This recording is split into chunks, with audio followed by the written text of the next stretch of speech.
You're I want to fine. have Elisa chime in on, for you, you also have a system for closing. And I feel like you're really super strong in the one-on-one because you're authentic, you're a good connector. What are your thoughts on the situation and closing sales?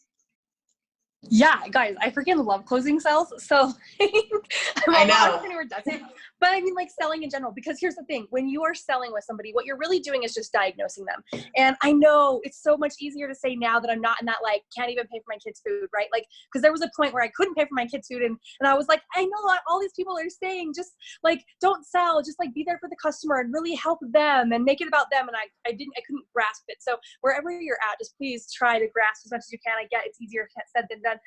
But you guys, like, just understanding that you are on the same side as the person that you're selling to, like 100%, like you are just there to diagnose them. Like when you go to the doctor, they don't just say, oh, you have a broken arm without looking at you, right? Like they're on your side to like help you figure out what the problem is and then what action you want to take from there going forward, right? And so that's pretty much your job as a salesperson. And when you understand that, like, and I mean, we all hear it, like we've all taken clients that we shouldn't have, or we've sold our product to somebody that we shouldn't have, that maybe didn't really need it. And we were like, I just need to make some money. And so everybody's done that. And anybody from experience will tell you that's not the best way to do it. And that it's horrible and you want to pull your hair out after, and it's the most annoying thing ever. And so what I like to do is just diagnose them. I won't even offer them something if they're not diagnosed right. Like that's 100% it. So I do what I call business audits. And I basically just go through and I audit their entire business. Like we talk about their funnel, we talk about and you can audit yourself, you guys, like just look at all the aspects of your business, your branding, your marketing, your sales. Like what are you lacking? Where are you lacking it? Your time management. Do you even have business hours? Like that's something most entrepreneurs don't actually have. And I'm like, how do you not have business hours? Once again, become a real business, right? Get business hours. And so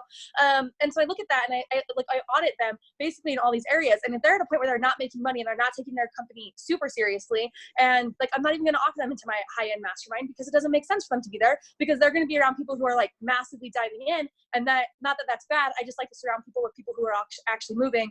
And so it wouldn't make sense for me to put them there because it would actually dilute my mastermind, if that makes sense. And I don't want that. And so what we like to do is I like to diagnose, but I will tell you guys this, the key to being an amazing salesperson is A, understand that you're going to diagnose them, but then B, understand that note-taking is your best friend. Because market research will be a thing for the rest of your company and the rest of your life. Like the market changes all the time. People change, why they change. Salesman triggers change. When somebody used to come knock on your door and you'd get like excited because people were there. Now you're like, please no, it's just another guy for what are those things called? Solar panels, right? And so you guys, no, it's true. It is. And so we look at those things and like we forget that like time is evolving, and so your market is going to be changing. And so using the word before, like using the word like, hey, is this going to benefit you? Hey, is this going to interest you? People would get super like offended. They're like, oh, I don't want it, like interested. No, not me, right? Like, are you interested in losing weight? No, probably not, because I know I should be, but I don't want to say it.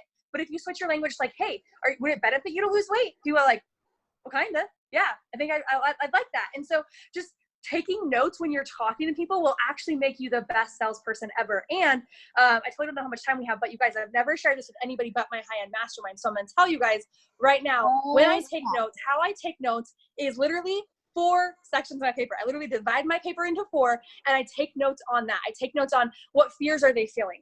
And then I take notes on the other section is like, what emotions are they feeling? Positive and negative, right? Because some people have negative triggers and some people have positive triggers, and we all have both. But depending on the conversation, which one am I going to push, right? And then it's like, okay, awesome. I sound like a bad person. I hate that salespeople have such a bad rep because once again, I'm diagnosing them. So it's all in good faith.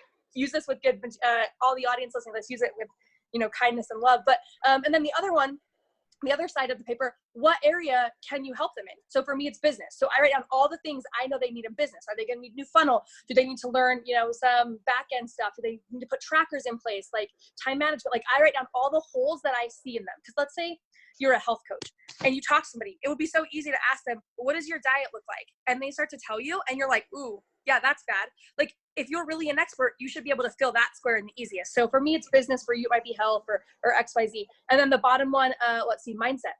Because here's the thing.